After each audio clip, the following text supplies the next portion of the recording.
25 batch येणारच आहे त्यांच्यासाठी.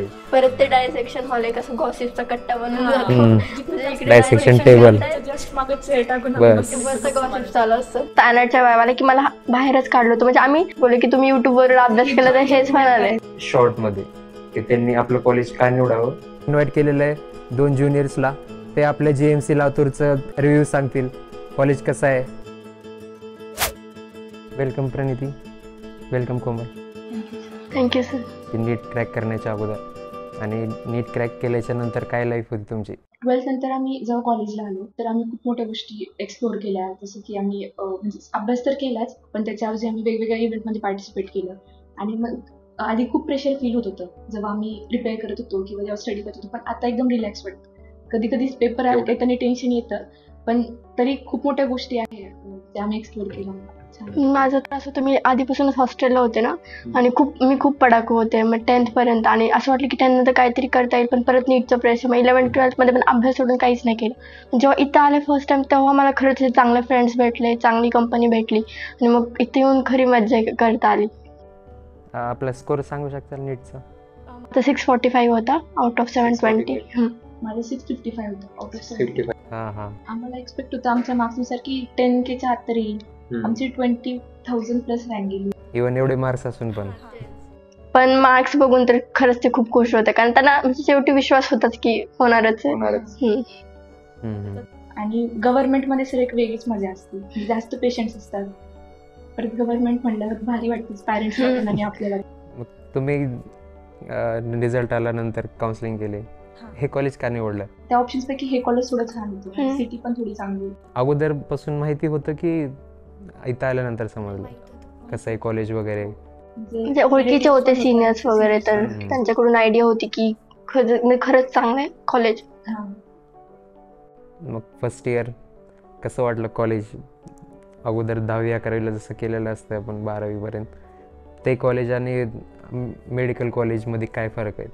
म्हणजे अगोदर किती तास अभ्यास करत होता आणि आता किती करताय? आता तर आम्ही पेपरच्या आधीच अभ्यास करतो. पेपरच्या आधी म्हणजे खूप जण खूप अभ्यास करतात, पण आम्ही स्पेशली थोडे काही लोक आहेत म्हणजे जस्ट 1 वीक आधी स्टार्ट करतो. आणि आधी तर खूप नीटच्या टाइम मध्ये खूप केलंय, जवळपास 10-12 तास तरी करायचोच.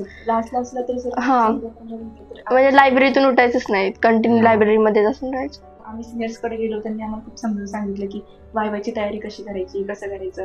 पहिले तर जेव्हा आम्हाला सॉफ्ट पार्टचा जेव्हा वायवा होता तर आमचे हाताचे थरथर कापत होते, सांगायला शब्दच निघत नव्हते मॅमकडे बघून. पण आमचे म्हणजे टीचर्स फॅकल्टी खूप सपोर्टिव्ह आहे. म्हणजे सर आम्हाला फर्स्ट इंटरनल मध्ये असं म्हणलं तरी चालेल की काहीच येत नव्हतं, कारण की माहितच नव्हतं, आणि भीती पण होती सर, कारण की हे कधीच एक्सपिरियन्स नव्हतं केलं. पण त्यांनी खूप समजून घेतलं आम्हाला, फॅकल्टीने आधीपासून आम्हाला डे 1 पासून त्यांनी डिसिप्लिन शिकवले, परत आमचं प्रोफेशनचं रिस्पेक्ट करायला शिकवले. आणि तेच वायवाच्या वेळेस पण असे आम्ही घाबरायचोच ना, तर त्यांनीच कॉन्फिडन्स दिला. म्हणजे काही काही टीचर्स असे की एकदम असे अरे नाही ठीक आहे, काही नाही, काही प्रॉब्लेम नाही. तेच जर त्यांच्या लक्षात आलं की हिला येतंय पण तिला सांगता येत नाही, तर मग तेच त्यांनीच एक्सप्लेन केलं की ठीक आहे, घाबरू नको, आणि असं असं आहे म्हणून. सगळेच तिन्ही बायोकेम आणि फिजिओ तिन्ही फॅकल्टी खूप छान आहे, सगळे डिपार्टमेंट. कुठला एखादी वायवातला किस्सा असा की म्हणजे असं आम्हाला 5-6 जणांना इकडे बसवतात आणि एकाचा इकडे वायवा चालू होतो, तर ते लिव्हिंग अनाटॉमी मध्ये ऍक्शन्स आहेत ना, एक्सटेन्शन, फ्लेक्शन आणि तर ते जेव्हा म्हणजे समोरचा ऍक्शन करत होता तर ते म्हणजे काहीतरी त्यांनी फनी केलं, तर सेलुगर सर बोलले की तुम्ही युट्यूबवर अभ्यास केला तर हेच म्हणाले. एक 90 डिग्री वाकला तो. आणि मग तेच की सेलुगर सर बोलले युट्यूबवरून अभ्यास केला तर असंच होणार आहे. अशी मज्जा आली. म्हणजे वायवा पहिला वायवा जो झाला आमचा तो कुणालाच जमलं नाही सर, सगळ्यांचा काहीतरी वेगळाच एक्सपिरियन्स होता. मी स्पॉटिंगला ही मसल, खालची पायाची मसल्स करून आले. आता पण जेव्हा आमचं सेकंड इंटरनल होतं तेव्हा लोअर लिंक होतं, तेव्हा पण सगळ्यांनी असं गडबड करून टाकली. यावरनं एक किस्सा आठवतो, आमच्या क्लासमध्ये झालेलं. एक आय थिंक सेकंड इंटरनल काहीतरी होती, मॅमनी त्याला बोलवलं. तो अगोदर येतच नव्हता जास्ती, लेक्चर नाही केलं त्यानं, प्रॅक्टिकल नाही केलं. मॅमनी मग त्याला डायसेक्शन टेबलवर ठेवलेले सगळे ऑर्गन म्हणजे लेग होता, आणि त्याला ठेवलेले इक्विपमेंट्स ठेवलेले होते साईडला. मग मॅमने म्हणलं त्याला तू फोर्सेप उचल, तर तो काय केला, मसल पाहत होता तो, कुठे आहे लेगमध्ये. मॅम म्हणले तू काय शोधतोय, तो म्हणतोय मसल शोधतोय, फोरसेप. फोरसेप मसल आहे, हा. बायसेप ट्रायसेप फोरसेप पण त्याला वाटले मसलच आहे. मग नंतर समजावून सांगितलं मॅमने त्याला.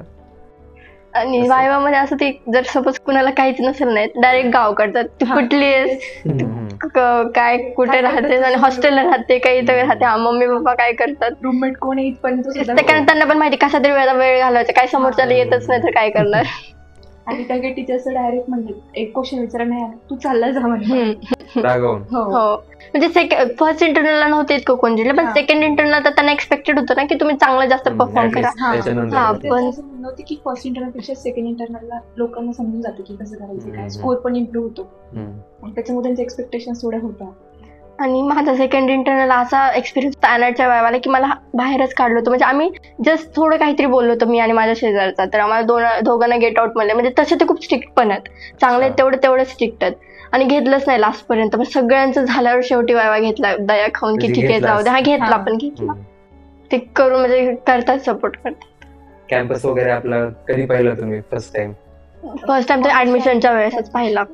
ऍडमिशनच्या? कसं वाटलं, काय होतं पहिलं इम्प्रेशन? म्हणजे पहिलं इम्प्रेशन असं होतं की वाटलं नव्हतं की लातूरमध्ये इतकी झाडं असतील. खूप झाडं आहेत आपल्या कॉलेजमध्ये, खूप. आणि गर्ल्स हॉस्टेलच्या आसपास तर खूप छान वातावरण, छान होतं, गर्ल्स हॉस्टेल पण छान होतं, पण ग्राउंड नाही म्हणून थोडंसं हा स्पोर्ट्स ग्राउंड नाही, ऑडिटोरियम आणि ग्राउंड तेवढं एक्सपेक्टेड होतं की ऍटलीस्ट ग्राउंड पाहिजे, कारण गर्ल्सला काय की खेळायला काहीच चान्स नाहीये. बॉईज तर बाहेर जातात पण गर्ल्सला खेळायला काहीच नाहीये. तर होईल पॉडकास्ट थ्रू सरांना रिक्वेस्ट करू.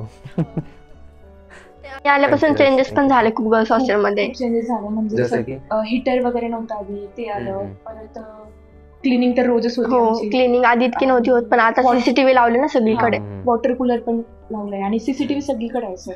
आधी सीसीटीव्ही वगैरे नव्हतं, आणि इन टाइमचं पण थोडं हे होतं, ते पण स्ट्रिक्ट केलं खूप. आणि परत सगळ्या रोज मॅडम याच्यावरती येतात, ग्राउंडवरती येतात, विचारतात पण काय प्रॉब्लेम आहे का, कुठे तुम्हाला अडचण आहे का, आणि प्रत्येक फ्लोअरला जाऊन विचारतात सगळ्या मुलींना, रोज विचारतात त्यांना. आणि जे फर्स्ट इयरची फॅकल्टी असतात ते तर आम्हाला असं बसून आमच्या गप्पा वगैरे पण मारतात. म्हणजे एकदा जस्ट एक्झामच्या आधी मॅम आल्या होत्या, सेकंड रुशाली मॅम. तर तेव्हा सगळेच घाबरलेले होते, तेव्हा सिलेबस खूप होता. तर मॅमनी इतकं आम्हाला मेंटली हे केलं, सपोर्ट केलं, काही नाही होऊन जाईल असं. आणि त्यांनी त्यांचा एक्सपिरियन्स सांगितला. मग तेव्हा छान वाटलं की मॅम इतक्या हॉस्टेलला येऊन आम्हाला इतकं हे करतायत. सगळ्यांना असं फर्स्ट इंटरमध्ये खूप कमी मार्क्स होते ना सर, म्हणून सेकंड इंटरला सगळे खूप घाबरले होते. पण मॅमने खूप समजून सांगितलं की तुम्ही असं स्टडी करा, तसं स्टडी करा. आमच्या वेळेस पण आम्ही असंच होतो, आम्ही पण घाबरलेलो होतो, आम्ही पण काय हा, तुम्ही रिलॅक्स करा असं.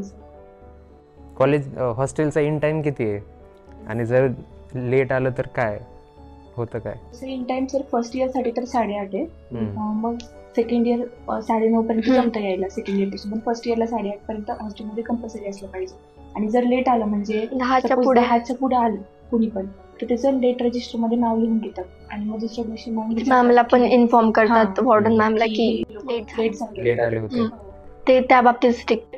म्हणजे मॅमला जर आपण वॉर्डन मॅमला आधी सांगितलं की आम्हाला थोडं लेट होणार यायला, तर मग चालू होतं. पण त्यांना न सांगता जर लेट झालं यायला तर मग ते बोलणार दुसऱ्या दिवशी. वाट बघतो ते कधी एकदा तिथंच काम येतंय, आणि जेव्हा फायनली ते केलं तर झालं, एकदाचं समाधान झालं.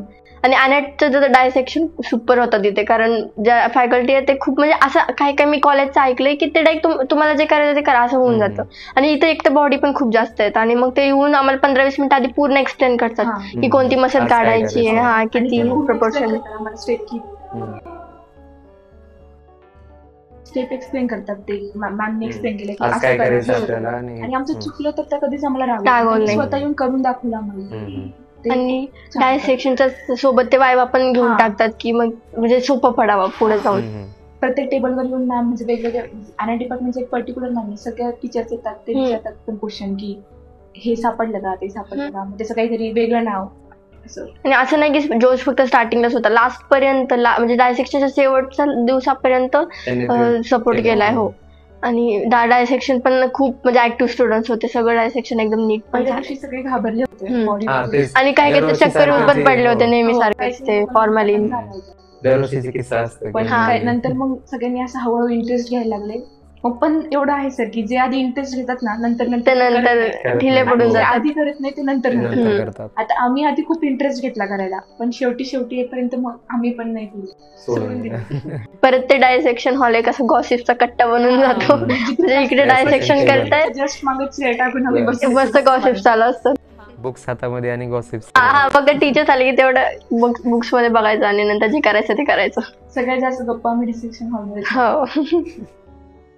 तर मग कॉलेजमध्ये आल्यानंतर इव्हेंट्स वगैरे कॉलेजच्या आपल्या झालं सर, शिवजयंती झाली, संयुक्त जयंती पण झाली आणि जनजागृती पण झाली भरपूर. त्याच्यात पण आम्ही ऍक्टिव्हली पार्टिसिपेट केलं. शिवजयंती वगैरे मध्ये आम्ही लेझिम मध्ये पार्टिसिपेट केलं होतं, ढोल वगैरे वाजवला होता. म्हणजे आम्ही जवळपास 2 आठवडे आधीच प्रॅक्टिस करायला चालू केली होती लेझिमची. परत पोवाडा, स्किट पण झालं आणि कॉम्पिटिशन पण झालं, ड्रॉइंग कॉम्पिटिशन, कशाबद्दल केलं होतं तुम्ही? आम्ही ते पावनखिंडीचा जो पूर्ण सीन होता ना तर तो केला होता आणि तो खूप छान झाला होता. म्हणजे सगळ्यांनी खूप ऍक्टिव्हली पार्टिसिपेट केलं होतं. विथ कॉस्ट्युम हो, वगैरे. With with costume, with background music आणि त्याचं ते म्हणजे सगळे सिनियर्सच्या गायडन्स मध्ये झालं ना तर खूप म्हणजे काही काहींच्या डोळ्यातून पाणी आलं होतं ते बघताना. इतकं छान झालं होतं ते. वगैरे पण खूप आवडलं होतं. फॅकल्टीला. हो, हा. जे आले होते तर. आणि पोवाडा पण मस्त झाला होता. त्याची पण प्रॅक्टिस म्हणजे आम्ही प्रॅक्टिस खूप केली होती त्याला, त्याच्यामुळे सगळं खूप छान पार. सर आपण बाहेर जे जयंती वगैरे साजरी करताना बघतो त्याच्यापेक्षा खूप वेगळ्या प्रकारे कॉलेजमध्ये हा, केली जाते साजरी. बाहेर कसं होतं डीजे लावून जातात हा. आणि नाचतात. तर इव्हन दुसऱ्या कॉलेजेसमध्ये पण. हो, आम्ही म्हणजे फ्रूट डिस्ट्रीब्युशन पण केलं होतं वेगवेगळ्या वॉर्ड्समध्ये. Blood त्यामुळे खूप donation. छान वाटलं होतं. ब्लड डोनेशन वगैरे पण केलं होतं. आणि ते रांगोळी काढायला पण रात्री हा. मी रात्रीच लायब्ररीत जाऊन बसलो होतो. तर 3 ते 4 पर्यंत लायब्ररीमध्येच होतो. रात्री? रांगोळी हो, काढायला. रात्रीचे. इन टाइम तर तुम्ही 9चा पण म्हणलं. ते सिनियर सोबत आणि गेलो होतो. लहान मुलं होतं ना सोबत. अच्छा, हा. म्हणजे ते सोबत असले तर फ्री असतं. नाही पण म्हणजे आपण कॅम्पस मध्ये जायचं होतं ना आणि मग ते वॉर्डन मॅमची परमिशन घेऊन गेलो होतो लायब्ररीमध्ये. अच्छा, भेटतात ऑपॉर्च्युनिटी हा, हो, भेटतात भेटतात. स्वतःला एक्सप्लोर करायला वगैरे. आपण म्हणजे फर्स्ट इयरला तर एवढं नाही पण सेकंड इयरला आम्ही जेव्हा सिनियर्सला बघतो तर त्यांना अजून जास्त एक्सप्लोर करता येतं. त्यांना जे पण हॉबीज वगैरे त्याच्यामध्ये ते अजून जास्त पुढे जाऊ शकतात. छान वाटतं सर, कारण की 11-12 तर आम्ही ते सगळं करू नव्हतो शकत. पूर्ण पॉज होता. आणि आता असं फ्री आम्ही करायला, आम्ही करू शकतो आणि इंटरेस्ट येतो करायला पण. म्हणजे स्टडी व्यतिरिक्त काही वेगळं करायला तर मज्जाच येते. स्पोर्ट्स वगैरे आपल्या कॉलेजमध्ये. हा, इंडोर स्पोर्ट्स खूप आहेत. बॅडमिंटन आहे, गर्ल्स साठी Chess. व्हॉलीबॉल पण आहे, चेस, चेस कॅरम वगैरे त्याचे पण टुर्नामेंट होत असतात. आणि बॉक्स क्रिकेट पण आहे. गर्ल्ससाठी बॉक्स क्रिकेट पण आहे. सिनियर सोबत काय होतं तुमचं, म्हणजे इंटरॅक्शन कसं झालं किंवा काय एक्सपिरियन्स होता सिनियर सोबतचा? सुरुवातीला थोडीशी अशी भीती वाटायची आम्हाला. जेव्हा म्हणजे असतंच ते फर्स्ट थोडं. टाइम इंटरॅक्शन झालं तेव्हा हा. तर खूप म्हणजे आम्ही घाबरलोच होतो. का पण? म्हणजे बाकीचे फ्रेंड्स जे सिनियर्स आहे ना त्यांचा एक्सपिरियन्स ऐकला होता की थोडे स्ट्रिक्ट असतात सिनियर्स म्हणून. रिस्पेक्ट वगैरे द्यावं लागतं. हा. आम्हाला असं वाटायचं की आम्ही चुकणार तर नाही ना, मग काय होईल का. पण जसं जसं आम्ही जास्त इंटरॅक्ट व्हायला लागलो वेगवेगळ्या इव्हेंटद्वारे किंवा काही पण कॉम्पिटिशन वगैरे असलं तर तेव्हा समजलं की सिनियर्स असणं खूप जास्त इम्पॉर्टंट आहे. कारण की ते आता आम्हाला एक्झाम्स मध्ये पण त्यांनी आम्हाला खूप सपोर्ट करतात किंवा काही पण प्रॉब्लेम असला, कुणी आजारी वगैरे असले तेव्हा पण ते खूप सपोर्ट करतात. म्हणजे खूप सपोर्ट करतात सिनियर्स. कारण ते त्या फेज मधून गेलेले असतात, ते बरोबर तुम्हाला गाईड करतील. आणि ते वायवाचे पण वायवासाठी पण थोडं होतं तेवढं की स्ट्रिक्ट. हा. मला असं वाटतं ते गरजेचं पण आहे आम्हाला डिसिप्लिन वगैरे शिकवायला, कारण की आधी आम्हाला काहीच माहित नसतं ना लहान, म्हणजे आपण जेव्हा प्रिपरेशन वगैरे करतो तेव्हा. आणि वायवासाठी पण ते खूप सांगतात की कोणत्या टीचर सोबत कसं बिहेव करायचं, कसं तुम्ही कसे कपडे घालून जायचे, कसे हेअरस्टाईल करून जायची. जर त्यांनी सगळं ते एक्सपिरियन्स केलं आणि त्यांनी जे चुका केल्या ते आम्ही करू नये म्हणून त्यांचे तेच असतं एक. मग एक शॉर्ट मध्ये समरी किंवा कॉलेज रिलेटेड जे काही तुम्हाला आतापर्यंत वाटलं ते सांगू शकता तुम्ही. 25 बॅच येणारच आहेत त्यांच्यासाठी हे आपल्या कॉलेजचे प्रोज आणि कॉन्स एक शॉर्ट मध्ये, की त्यांनी आपलं कॉलेज का निवडावं आणि का निवडू नये. पहिलं तर अकॅडमिक्स, आपल्या कॉलेजचं अकॅडमिक्स चांगलं आहे. म्हणजे एक आमचे जे सिनियर्स होते ना त्यांचा फर्स्ट इयरचा रिझल्ट इतका चांगला होते, फर्स्ट सेकंड का थर्ड मध्ये कॉलेज होतं. अकॅडमिक्स खूप चांगलं. हा, टीचर्स म्हणजे क्लासेस रोजच्या रोज होतात आणि डाऊट पण विचारायला गेले तरी ते क्लिअर करतात. क्लासमध्ये पण डाऊट विचारल्यासारखं पण तिथे ते क्लिअर करतात. म्हणजे रागवत नाही तो. नाही, प्रॅक्टिकल पण होतं, डिसेक्शन पण सगळं एकदम रेग्युलर होतं. इव्हेंट्स पण होता आणि इव्हेंट्स मध्ये वेगवेगळ्या छोट्या पण गोष्टी असतात ज्याच्यात आपण एक्सप्लोर करू शकतो, जसं स्पीच कॉम्पिटिशन, वेगवेगळे रांगोळी कॉम्पिटिशन, सगळ्या प्रकारचं कॉम्पिटिशन असतात. डान्स सिंगिंग हा दोन्ही पण खूप जास्त ऍक्टिव्ह आहे. म्हणजे सिंगिंगचं तर आपली इथं जे आहे ना ग्रुप तो खूप Active. ऍक्टिव्ह आहे आणि डान्सचा पण आणि दरवर्षी काहीतरी नवीन, आता ह्यावेळेस म्हणतात की ड्रामा पण क्लब ओपन करणार ओपन आहे. करणार आहेत. आणि परत टुर्नामेंट पण होता, क्रिकेट टुर्नामेंट झालेलं, बॅडमिंटन टुर्नामेंट झालं होतं, चेस टुर्नामेंट झालं होतं, व्हॉलीबॉल टुर्नामेंट झालं होतं. आणि दर 2-3 महिन्यानंतर काहीतरी असतंच, म्हणजे इव्हेंट असतील Event किंवा असतात. काहीतरी नवरात्र वगैरे पण नवीन आम्ही तर वगैरे. नव्हतो, पण सिनियर्सने हम्म. सांगितलं की तो पण एक इव्हेंट गणपतीचा पण एक इव्हेंट आता येणार आहे पुढे. म्हणजे प्रत्येक इव्हेंटला काहीतरी वेगळं असतं सर. मला असं वाटतं ते बाकीच्या कॉलेजला म्हणजे हो. सगळ्यांकडे सेमच असतं ना, हम्म. डीजे नाईट वगैरे. आपल्याला प्रत्येक इव्हेंटमध्ये काहीतरी वेगवेगळे इव्हेंट्स असतात. हे झाले प्रोज. आता कॉन्स काय आहेत आपल्या कॉलेज बद्दल, जे काय असतील तुमचे जेन्युइन ते तर मला सांगा. असं वाटतं की कॉलेज थोडं सेफ्टीचा थोडा इश्यू आहे. म्हणजे गर्ल्स तर एवढं नाही, पण बॉईजला थोडं सेफ्टीचा इश्यू, कारण की त्यांना फर्स्ट इयरला बाहेर राहावं लागतं ना. हॉस्टेल नाही आहे त्यांना फर्स्ट हम्म. इयरला. गर्ल्सला तर हॉस्टेल आहे म्हणून काही प्रॉब्लेम नाही. आणि दुसरं म्हणजे की ग्राउंड नाहीये, क्रिकेट ग्राउंड नाही, ऑडिटोरियम पण म्हणजे ऑडिटोरियम ऑडिटोरियम आहे पण ते यूज मध्येच नाहीये. इतकं मोठं बांधून चालू आहे ठेवलंय. बांधकाम ते. ते यूज मध्ये आलं तर चांगलं आहे. आणि पण सगळ्यात तरी स्पोर्ट्स ग्राउंड नाहीये. हा, ते तर सगळ्यात जे खूप ज्यांना खूप स्पोर्ट्स मध्ये इंटरेस्ट आहे आणि मेनली हा. गर्ल्स त्याच्यासाठी म्हणजे चांगली गोष्ट नाहीये. बाकी दुसरं कुठलं अजून काही तुम्हाला असा बॅड एक्सपिरियन्स आलेला कॉलेज बद्दल? बाकी तर काही नाही. मेसचं जेवण पण चांगलं चांगलं आहे. आहे. गर्ल्स Girls आणि hostel चं हॉस्टेलमध्येच जेवण मेस आहे. आणि गर्ल्स हॉस्टेल पण चांगलं आहे. हो, हॉस्टेल खूप छान आहे. हा, आणि म्हणजे एका रूम मध्ये 3 जण आहे. असं जास्त गर्दी वगैरे पण नाहीये. Crowding पण नाहीये नाहीये. हो. आणि क्लीन पण खूप असतं हो. hostel. आणि लाईट पण हॉस्टेल खूप घाण असतं, पण गर्ल्स हम्म. हॉस्टेल रोज वगैरे क्लीन, पाण्याचे वगैरे पण प्रॉब्लेम नाहीये.